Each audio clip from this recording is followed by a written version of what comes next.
Bom, boa tarde a todos. Eu vou fazer uma apresentação, ela é bastante longa em termos de lâminas, mas ela fica aí, eu vou passar por cima de várias delas, mesmo porque a boa parte delas já eu usei em outras apresentações, mas eu queria levar um pouco para o lado de inteligência artificial, não como uma posição única, mas mostrando qual é a diversidade nesse setor e que, portanto, deve nos colocar atentos em relação a isso. Então, vamos lá. Bom, primeiro, ano passado, todo mundo lembra, fizemos 50 anos da inauguração da internet, na época chamada ARPANET. Tivemos várias datas redondas, né? 30 anos de web, 30 anos do BR, 10 anos do decálogo, etc. e tal. Para não ficar muito atrás, esse ano nós vamos ter pelo menos dois fatos importantes. Se ninguém, digamos, atrapalhar isso aí, teremos a ativação da LGPD e teremos 25 anos do CGI-BR, que faz, em maio, esse aniversário, um quarto de século a serviço da humanidade. Muito bem. Então, só para provar o que eu estou dizendo, essa placa é a placa que comemora o nascimento da internet, está na Universidade de Califórnia, Los Angeles, na sala do professor Leonard Kleinrock, que eu tive a sorte de visitar aí, um sujeito ativo ainda e é muito ágil. Então, essa placa mostra que foi em 29 de outubro de 69 que houve, digamos, essa primeira troca de pacotes entre duas máquinas da internet. Esse é o próprio professor Kleinrock, do lado de uma máquina chamada IMP, Interface Message Processor, está escrito aí do lado. E, na minha opinião, foi esse tipo digamos, de abordagem que fez a internet ganhar das demais redes que, à época, competiram com ela durante os anos 70 e 80, porque no projeto da ARPANET foi dito que a rede devia ser ligada a computador através de uma interface, de um dispositivo no meio do caminho. Você não podia ligar seu computador na ARPANET, você tinha que ligar o computador nesse negócio, nessa geladeira, e ela que seria ligada à internet. Isso podia parecer uma complicação adicional, mas, na verdade, isso fez uma rede que independe de fabricantes, né? Qualquer fabricante de computador poderia ligar usando esse equipamento, que foi desenvolvido pela BBN, Bolt, Baranek e Neumann, em Boston, e esse equipamento virou o que a gente conhece hoje como roteador. Quer dizer, você não liga seu computador na rede, você liga seu computador no roteador, e quem entende das complexidades da rede é o roteador. Com isso, você conseguiu uma solução que fosse bastante ágil e independente de fabricante. Acho que essa foi um diferencial que tornou a internet mais poderosa. Bom, esse sujeito está aí, é o John Postel, que faleceu em 98, é realmente um sujeito brilhante, é o cara que fez, digamos, a parte pragmática da internet funcionar. E ele está aí por um motivo simples. Quer dizer, eu queria fazer um comentário sobre a imagem que a gente tem. A gente tem, em geral, a imagem da internet como uma rede criada no ambiente militar, porque o Departamento de Defesa dos Estados Unidos foi que patrocinou. Isso é fato. Quer dizer, quem deu dinheiro para o projeto ARPANET, dentro da ARPA, né, que era a Advanced Research Project Agency dos Estados Unidos, foi a área militar americana, o Departamento de Defesa, que ela era uma agência do Departamento de Defesa, mas o pessoal envolvido na criação da internet era um pessoal imbuído no que acontecia naquela época que eu mostrei aqui do Kleinrock, que é 69. Né? Como vocês sabem, 69 foi também o mesmo ano em que houve nos Estados Unidos o Festival de Woodstock. Então, esse pessoal é um pessoal muito mais ligado, digamos, àquele ambiente aberto e de contracultura, digamos, da época. Dá para ver pela cara do Postel, ele não parece um militar, né, evidentemente. Então, o que eu quero dizer com isso é que a visão que nós temos, que alguns têm da rede, é que certamente o dinheiro que financiou foi o dinheiro militar, mas o projeto redundou em algo aberto, né, totalmente não centralizado, sem controle central, sem uma chave de desliga, e isso fez com que ela pudesse se expandir de alguma forma descontrolada do ponto de vista saudável pelo mundo. Né? E aí tem o que a gente considera dois dos fundamentos da internet original, a lei do Postel, que é um princípio dizendo que, para que a rede funcione, nós temos que ser liberais no que aceitamos, ou seja, devemos aceitar algum tipo de lixo, mas conservadores no que fazemos e não gerar, digamos, material inadequado. E uma outra coisa que também mantive aí, todo mundo do IETF conhece quando vai nas reuniões, em geral, a forma de decidir para onde vai a internet, como você gera novos padrões e novos protocolos, baseia-se em consenso bruto, em consenso simples. Você não precisa ter unanimidade, basta que o pessoal não incendeie as vestes em caso de ser aprovado algo, quer dizer, que alguém não tenha uma resistência terrível àquilo. Havendo um consenso grosseiro e o código estando bem escrito, as coisas funcionam. Muito bem. Ainda para basear o que eu falei sobre a rede ser ser muito libertária, que tem uma conhecida, um trecho da Declaração do Ciberespaço, Declaração de Independência, que o Barlow escreveu em 96, quando ele estava em Davos, dizendo que estamos criando um mundo onde todos podem entrar sem privilégios, sem preconceito, etc. e tal, um mundo onde todos podem dizer o que querem, sem medo de ser levados ao silêncio e à conformidade, e outras coisas mais complicadas ainda, que propriedade, expressão, identidade não se aplicam porque são ligadas à matéria, e aqui não tem matéria, etc. e tal. Bom, isso para mostrar que temos o espírito romântico original, e evidentemente, isso evoluiu para onde a gente temos hoje. Eu faço, então, aqui um contraste. Esse aqui é a declaração do Barlow, de 96. Isso foi escrito no painel de High Level Cooperation Digital em 2019, ano passado, né? Então, isso foi escrito nesse painel de cooperação digital, onde estamos no começo da área digital, etc. e tal, em suma. E vai, se vocês olharem, vai numa linha não muito diferente da do Barlow, e levar em conta aspirações, vulnerabilidades, etc. Então, vou deixar aí, não vou avançar. Eu só queria marcar o ponto que a rede sempre foi, teoricamente, aberta e livre, e independente e neutra, né? E aí eu faria um comentário, quer dizer, precisamos tomar cuidado, a gente fala que a internet precisa ser revista, precisamos refazer a rede porque está muito ruim, etc. e tal. Existe uma grande diferença entre o que é a internet e o que são as aplicações sobre a internet. Então, a internet em si é aquilo que suporta aplicações que eventualmente são ruins, né? Ou que eventualmente contra as quais temos grandes argumentos ou temos reservas, né? Isso não quer dizer que a internet em si tenha esse problema.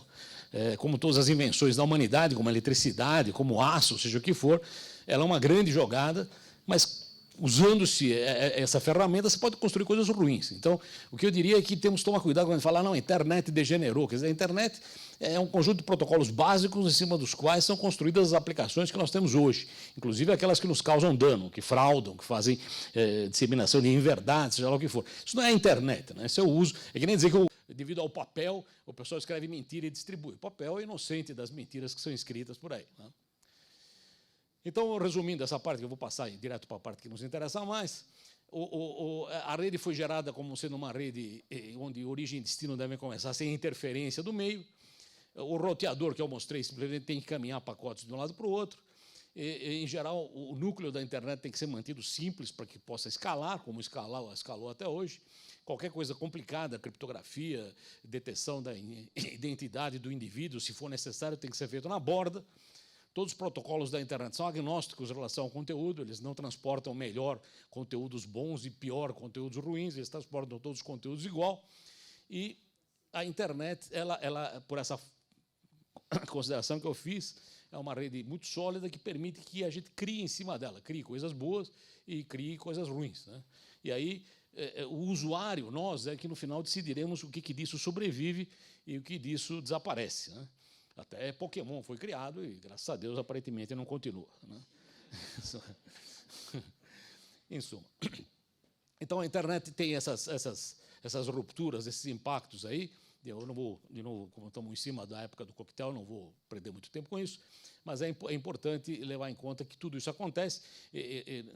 Como acabamos de ouvir agora, temos também impactos importantes em legislação. Quer dizer, qual é, digamos, a abrangência de legislação local contra algo que é agnóstico a fronteiras? Isso é complicado, né? Então, tem uma porção de coisas aí que precisam ser lentamente estudadas aí. Vou passar para frente isso daqui, isso é como funciona a internet clássica, etc. e tal. Também não vem ao caso. Bom, e aqui tem mais algumas frases nessa linha. Essas são do Barlow. A internet sempre foi aberta, etc. e tal, aberta a novas ideias e protocolos. Na internet só funciona o que é global, isso também é importante. Quer dizer, isso até o comitê gestor, de alguma forma, reflete isso, porque ele chama comitê gestor da internet no Brasil. não da internet do Brasil, porque não existe a internet do Brasil, existe a internet no Brasil. Ela é a mesma internet em todos os lugares do mundo. Enquanto puder ser mantida assim, eu espero que continue. E também o Barlow diz isso, que a legislação específica, em geral, sucumbe, porque, primeiro, ela só se aplica em um determinado contexto e a rede não tem contextos claramente definíveis. Segundo, ela tende a ser obsoleta, porque ela vai ser, de alguma forma, contornada em seguida. Bom, isso é para mostrar que um dos problemas e uma das vantagens da internet foi o avanço da computação e do poder de armazenamento e de transmissão, que cresceu milhares de vezes em poucos anos. Então, o que era antigamente extremamente complexo de ser feito, hoje é feito com grande facilidade. Isso gera máquinas de busca, isso gera inteligência artificial, isso gera bandas enormes de transmissão, coisas que eram absolutamente atípicas nos velhos tempos. E, com isso, nós temos, então, as novas aplicações surgindo. Nós temos atualmente essa transição. Na verdade, eu falei que a internet é uma estrutura que a gente, em geral, não presta atenção, não percebe, a gente só presta atenção no que é construído sobre ela.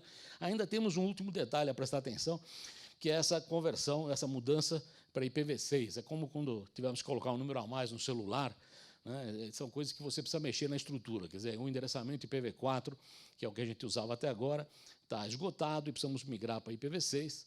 E, com isso, temos que prestar atenção. É como tocar a tomada de 2 para 3 pinos. Ninguém presta atenção em eletricidade, mas, quando você tiver que trocar as tomadas, você tem que ir lá tocar a parede e botar alguma coisa lá. Então, desgraçadamente, nós temos essa última coisa a fazer, mas, feita essa transição, nós, teoricamente, estaremos em cruzeiro, né, andando para frente. Não como o time do Cruzeiro, que andou para trás, mas isso é outra história. E estaremos, então, com essa história das coisas, todos os equipamentos. Hoje, todos os equipamentos falam, tem computador embutido, se conversam entre si. Na hora que estiverem, de fato, conectados, eles trocarão informações também, o que é mais complicado, inclusive para a proteção dos nossos dados pessoais. Teremos também, Big Data já é uma realidade, né? Dados são usados de monte por aí, sabe-se mais sobre nós do que nós mesmos sabemos, e inteligência artificial vem vindo aí. Aqui tem uma frase que eu usei para IoT, né, mas também serve para IA. Né? A gente não sabe exatamente para onde isso vai nos levar. Né? A visão otimista é que teremos um mundo muito melhor, mais conectado e inteligente, mais oportunidades, mais conforto, né? E tudo melhorará. A visão ruim é que, obviamente, tem mais chances de haver vigilantismo, violações de privacidade, de segurança, etc. E tal. Então, são duas visões distintas. Como eu falei, eu vou tentar mostrar um cenário mais geral do que com foco específico numa das visões. Do lado positivo, né, a internet tem uma característica interessante. Ela não é, evidentemente, um ser, mas ela reage como um ser. Então, quando a gente, de alguma forma, viola alguma coisa, ela reage organicamente. Então, por exemplo, quando se viu que os dados de correio eletrônico eram violados, né, o pessoal caiu em cima de criptografia, quer dizer, a internet estimulou o uso de criptografia, o que é ótimo, evidentemente. Então, a criptografia fim a fim nos permite garantir uma certa proteção aos nossos dados. Quando se viu que o pessoal de acesso monitorava os sítios que nós visitamos para nos mandar propaganda, sei lá o que for, apareceram navegadores que permitem fazer isso de uma forma impessoal, não rastreável, como é o caso do Tor, que, aliás, foi desenvolvido na área da Marinha dos Estados Unidos, portanto, isso também é um desenvolvimento que veio da área militar. Muito bom. Entrando em inteligência artificial, a primeira coisa é tentar entender o que é isso aí, né? Aqui tem dois comentários, né? Evidentemente, existe uma impressão que é verdadeira em vários aspectos, que a inteligência artificial se baseia muito em dados, né?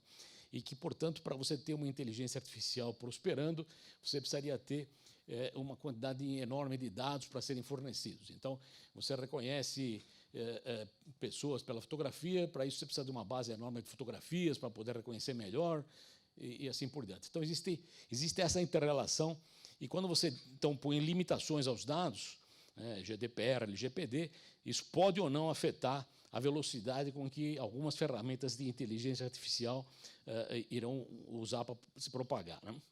Aqui é uma alternativa sobre proteção de dados de cada um, quer dizer, quando a gente quer proteger dados, o ideal seria que, não que as instituições protegessem nossos dados, porque digamos, têm boa intenção, mas que nós próprios pudéssemos cuidar deles pessoalmente. seja, que você pudesse decidir para quem você passa e o que você passa dos seus dados enquanto quiser. Então, aí tem uma sugestão, existem algumas alternativas para isso. Bom, para entrar na outra parte, o CGI vocês conhecem, estamos no meio do processo eleitoral, tem o decálogo, e o decálogo, então, é a base para o que a gente vai falar nessa área que nos interessa. Bom, em inteligência artificial, nós criamos um grupo aqui no NIC que envolve os diversos departamentos do NIC, o CEWEB, o CETIC, o CEPTRO, o CERT, né? E tentamos, então, fazer um think tank, uma área de discussão e de estudo, porque, da mesma forma que o CG fez essa coleção de princípios, o CG não tem nem capacidade regulatória, nem legal de obrigar a nada, né?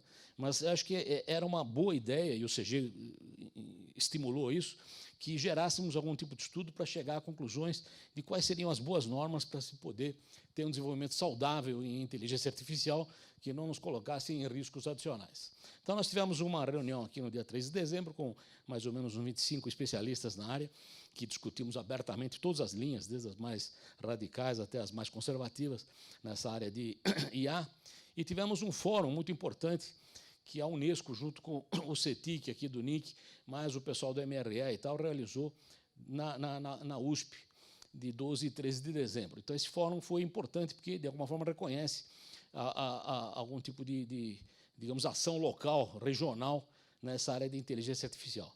Essa é a página da chamada do fórum, que a Unesco preparou, e aconteceu dia 12 e 13 de dezembro. Não sei se alguém daqui teve chance de dar uma acompanhada nesses 2 dias, mas foi um fórum com bastante atividade interessante. Que tem um resultado curto do que aconteceu no fórum.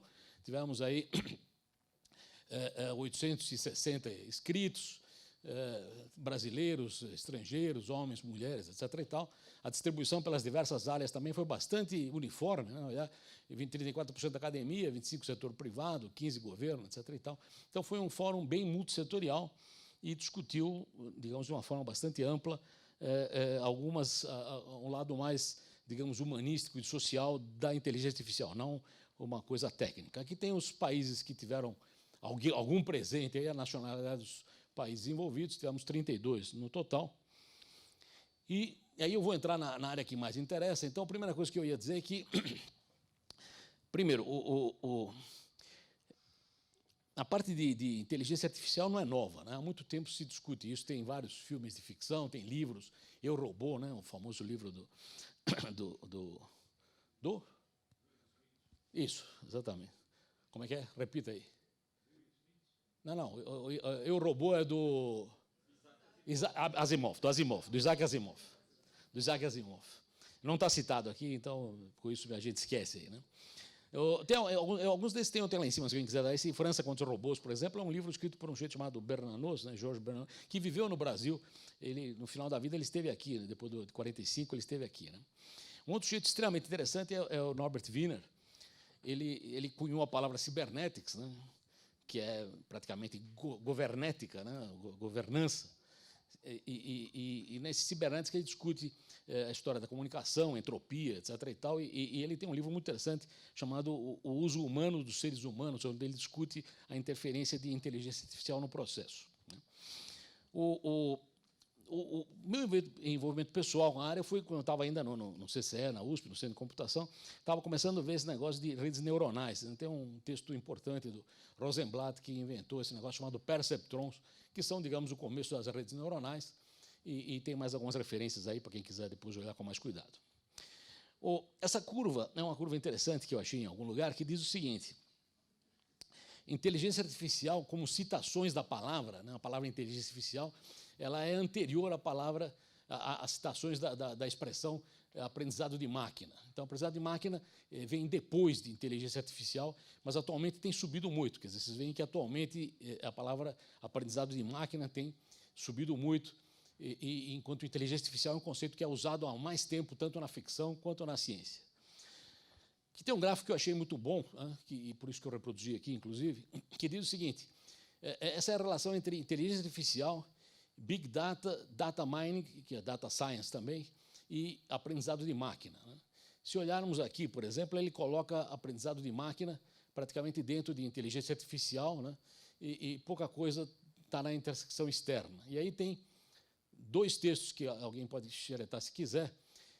Eu sou mais partidário do primeiro, que diz que inteligência artificial tem a ver com o aprendizado de máquina. Quer dizer, se o seu sistema não se modifica com a experiência que ele tem, se o seu sistema não aprende, com aspas, evidentemente, isso não é inteligência artificial, é só um método estatístico de resolver problemas. Então, precisamos tomar cuidado com isso, porque hoje é moda usar inteligência artificial à torto e à direito. Algumas coisas não são exatamente isso. Por exemplo, se você identifica alguém pela fotografia, isso não precisa ser inteligência artificial, porque, por exemplo, há década você consegue entrar com impressão digital numa sala, é um processo de identificar a sua impressão contra uma base de impressões, ver a que casa melhor, ver se o cara entra ou não entra. Isso não é inteligência artificial. Inteligência artificial é você aprender com os erros e ir aperfeiçoando o processo. Eu vou dar um exemplo curto que eu lembrei agora. Acho que foi nos anos 80, por aí, o Unibanco, que na época existia, ele tinha desenvolvido um processo de OCR. OCR é leitura de códigos manuscritos, ou não manuscritos, para ler talão de cheque. E a gente acompanhou um pouco isso. Então, o cara passava um cheque na máquina e a máquina tentava ler o que estava escrito lá, qual era o valor do cheque, porque o cara tinha escrito à mão, R$1.000, aquele jeito de escrever com H e tudo mais. O sistema acertava algumas coisas e errava outras, né? Então, tinha um operador do lado que ficava consertando toda vez que o sistema errava. Dizia, não, o cara escreveu 1.000, não escreveu, sei lá, mol. Aí o sistema ia aprendendo com aquilo. Então, o sistema melhorou e passou a ler melhor os cheques, não porque foi programado melhor, mas porque ele foi aprendendo com os erros e recalibrando, né? Então, essa é a linha de cima, dizendo que não há inteligência artificial sem aprendizado de máquina. A linha de baixo diz, não, existe inteligência artificial fixa, aquela que não evolui no tempo, mas que é uma certa inteligência. Em suma, tem aí 2 linhas, eu prefiro a de cima, mas para mostrar que tem mais de uma. Esse é um desenho que um engenheiro aqui do NIC me repassou, eu coloquei aí, dizendo quais são as formas de aprendizado, né? Existem aprendizados supervisionados, típico esse que eu falei do Unibanco é supervisionado. Existem aprendizados não supervisionados. Por exemplo, se você ensina uma máquina a jogar xadrez, ela joga e perde, e aí ela viu que perdeu, ela muda de estratégia, joga e perde, viu que perdeu, vai mudando, joga e perde, e uma hora começa a jogar e ganhar, que ela aprendeu sozinha. E não tem um sujeito dizendo, ó, você errou aí, você não devia mover a torre aqui ou o bispo ali. Não, ele aprendeu sozinho por tentativa e erro. Esse é um aprendizado não supervisionado, que vem vindo bastante aí também, de novo. Bom, isso está aqui porque, na reunião de especialistas que eu comentei, tivemos vários presentes aí. Um deles foi a professora Lúcia Santaella, lá da PUC, e ela trouxe uma porção de referências aí que eu deixei nas transparências, para quem quiser consultar. São livros variados sobre a área, eu deixei aí a fotografia das capas, mas essas são as sugestões da Santaella na reunião de especialistas.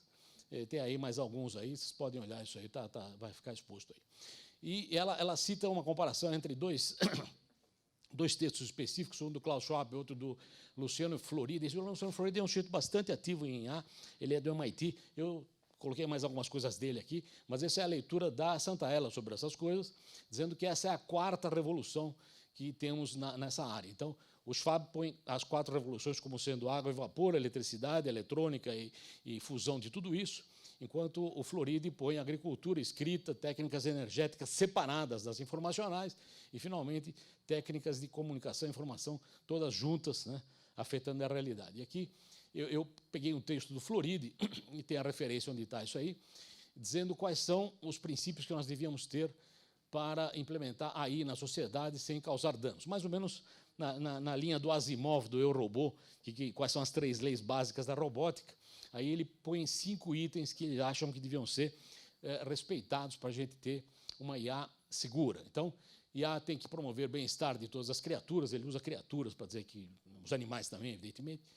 Ela, além de ser benéfica, deve ser não maléfica. Quer dizer, a IA tem que assumir a responsabilidade de trabalhar contra riscos que possam surgir do seu desenvolvimento tecnológico. Uma outra ponta muito importante, que dá uma baita discussão na área, é esse negócio de autonomia. Quer dizer, que a IA te ajude a tomar decisões parece muito razoável, como o microscópio te ajudou a tomar decisões biológicas, como o telescópio te ajuda a tomar decisões na astrofísica, etc. E tal, mas se ela tomar decisões, por exemplo, você pode ter inteligência artificial para detectar tumores malignos ou benignos a partir de fotografias e tal. Isso tudo é auxiliar, né? Se você deixar ela tomar a decisão também, aí você tem problemas éticos muito mais complexos, né? Por exemplo, se tiver que tomar uma decisão na hora que está dirigindo um automóvel, se atropela alguém ou pula no barranco matando o condutor, quer dizer, são decisões complicadas eticamente e falta na IA uma abordagem mais pesada nisso. Então, essa autonomia, ele diz que existe o risco, então, que a autonomia artificial diminua a autonomia humana. Então, temos que preservar a autonomia humana. Tem alguém falando alguma coisa? Muito bem. Um catequista aí. Muito bem. Então, a IA tem que contribuir para o aumento de justiça global, o acesso equitativo aos benefícios da IA. E aí tem uma coisa mais complicada, que eu vou dizer porque é complicada. Quer dizer, eu já vi, por exemplo, você tem que ter, digamos, saber o que a IA fez para tomar uma decisão, ou por que ela funciona de um certo jeito. Eu acredito que você pode, sim, de alguma forma, tentar explicar, né, o projeto que foi usado num determinado sistema de IA. Mas é muito difícil você explicar as conclusões que ela toma, porque essas conclusões ela derivou a partir do que ela aprendeu, né?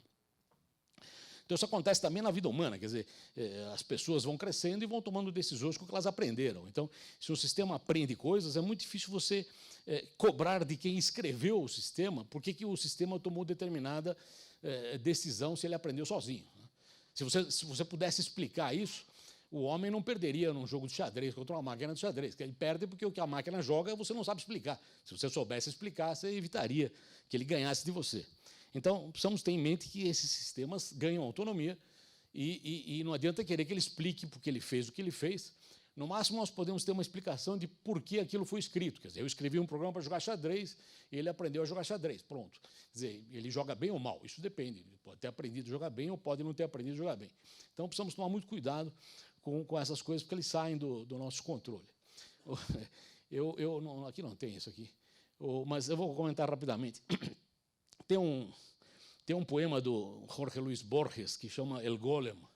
O Golem é um ser, né, de barro, né, que diz aí a Cabala, um rabino de Praga, criou a partir do barro e depois, conseguindo escrever na testa dele umas palavras misteriosas. O Borges não diz quais são, no outro texto dizem que o cara escreveu verdade, ou o Senhor é verdade, ou coisa assim na testa, e aí o Golem ganhou vida. E daí o Borges diz que tentou ensinar para ele uma opção de coisas, como varre a casa, o que é um copo, o que é uma roupa, etc. e tal. E o Golem, teoricamente, foi criado para poder defender a comunidade lá do rabino de Praga, mas ele começou a tomar, digamos, atitudes extremamente nefastas, no geral, e aí o rabino teve que desativá-lo, e ele conseguiu isso apagando a primeira letra do nome. Acho que o nome era Emet, que é verdade. Se você apagar o E, vira Met, que significa morto. Não sei, não entendo disso, mas aí o Golem morreu. Então, o que eu quis dizer com isso aqui, nós estamos criando golems, eventualmente, e eu não sei se tem jeito de apagar essa letra aí, se for o caso. Quer dizer, precisamos tomar cuidado, porque alguns deles podem ter dificuldade de ser desativados se não tivermos previsão a respeito. E é por isso que tem essas coisas que o Floridi comentou aí, né? Então, o que nós vimos nessa reunião de especialistas, né?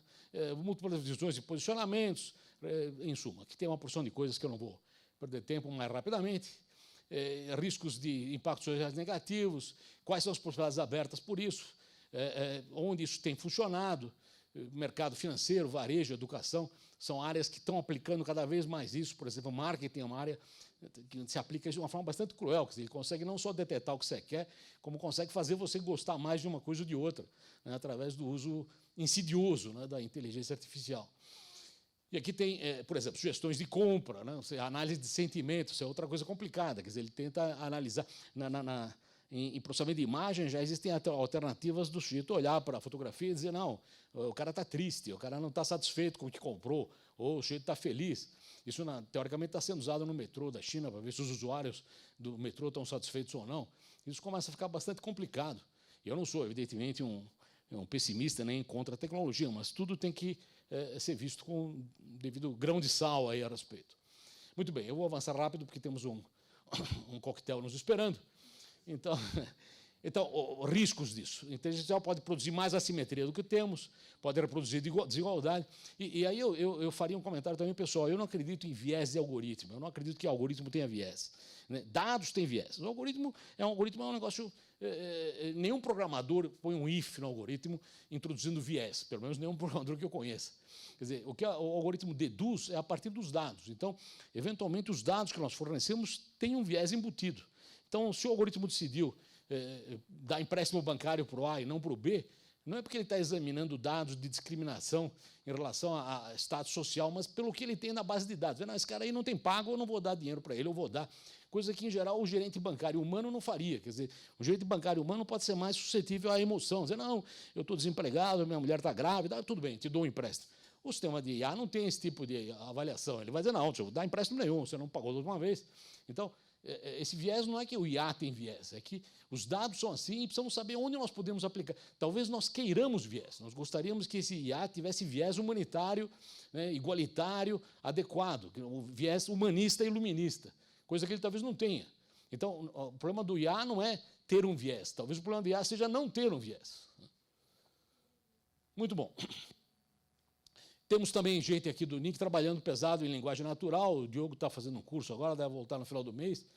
E isso também pode ser uma coisa interessante para atendimento automático, etc. E tal. Todo mundo sabe já dos atendentes hoje que respondem em linguagem natural, isso funciona muito bem. Uma outra coisa interessante, esse negócio de computação de borda, que é o seguinte, nós temos hoje milhares de equipamentos em posse da gente que têm uma capacidade enorme de processamento e que não estão sendo usados, exceto quando você está acessando alguma coisa. Tudo isso podia ser usado em computação de borda, né, para melhorar a capacidade geral do que nós temos disponível por aí. Bom, terminando aqui, então, veja, nós temos algumas questões, evidentemente, filosóficas e ontológicas, se a inteligência artificial afetará como os humanos encaram a si próprios, aquela velha história de que se nós somos, de fato, uma máquina programada do ponto de vista neurológico ou não. Né? Aí tem diversas visões. Tem os que acham que sim, vai ter o tal ponto ponto do quê, hein? Como é que chama aquele ponto de... Bom, o ponto em que as máquinas ultrapassarão... quase esqueci. Como é que é? Não, esqueçam, eu vou lembrar algum dia. Em que as máquinas ultrapassaram a capacidade humana, outros dizem que isso não é possível, e aí tem vários argumentos nessa área. Né? Por exemplo, não sabemos se o ser humano vai se adaptar ou não a IA, nunca teve nada como isso antes. Né? Outro ponto interessante é o seguinte, você faz a IA aprender com o que nós sabemos. Então, por exemplo, um sistema de IA médico aprende com a experiência de milhares de médicos por muitos anos, identificando o que é um tumor ou não. A partir do momento que você passou essa experiência para o sistema, ele resolve sozinho. Né?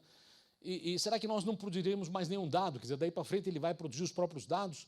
O sistema jurídico. Todas as decisões jurídicas são passadas ao sistema de IA, que consegue manobrar aquilo e se posicionar naquela história. Só que, a partir de um certo ponto, ele vai tomar as decisões a partir do que sabe e nós não estaremos mais contribuindo com novas coisas.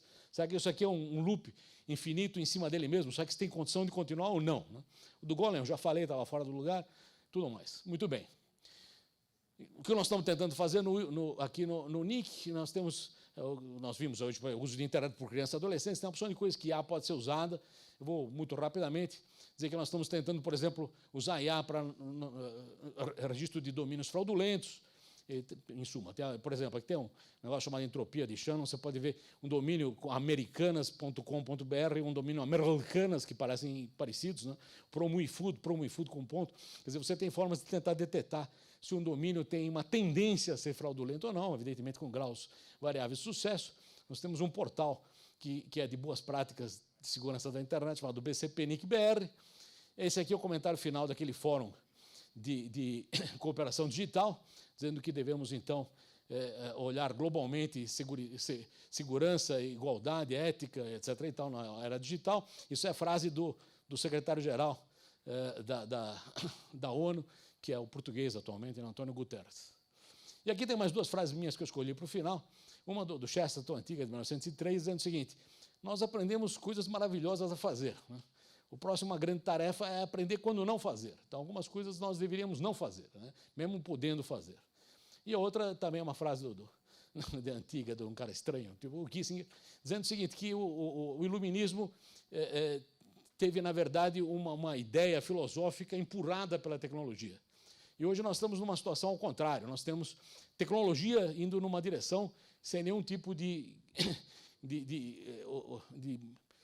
guia filosófico para isso.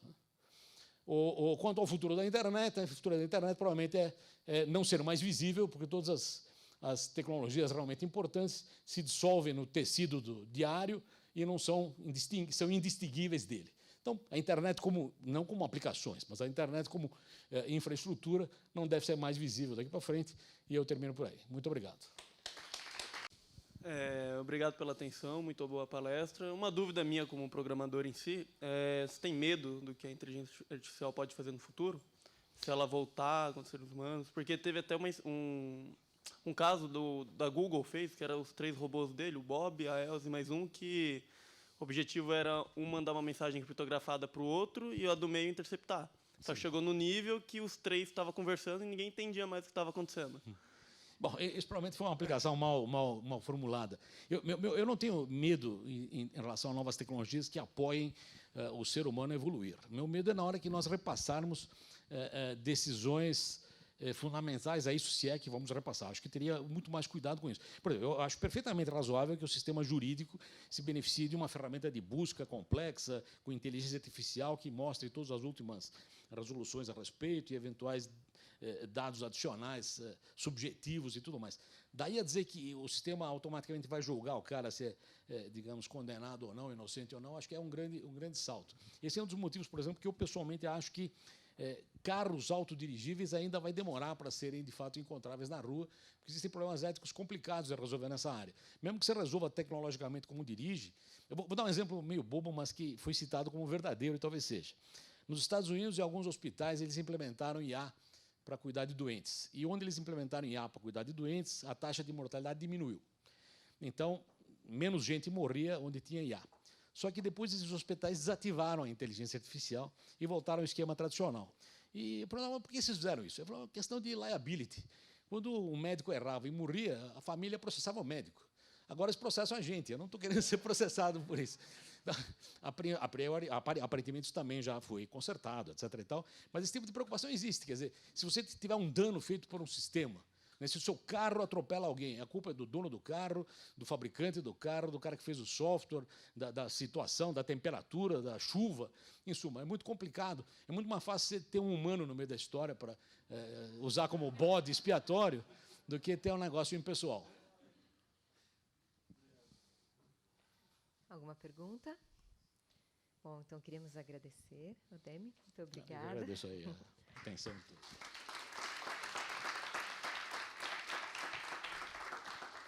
E, para o encerramento, eu passo a palavra para o Rodrigo Negin, diretor de Educação da SafeNet Brasil. Bom, boa tarde novamente. Agradecer imensamente ao professor Demi. É realmente incrível e até aqui matutando tantas inspirações de ideias de ouvir o professor Demi.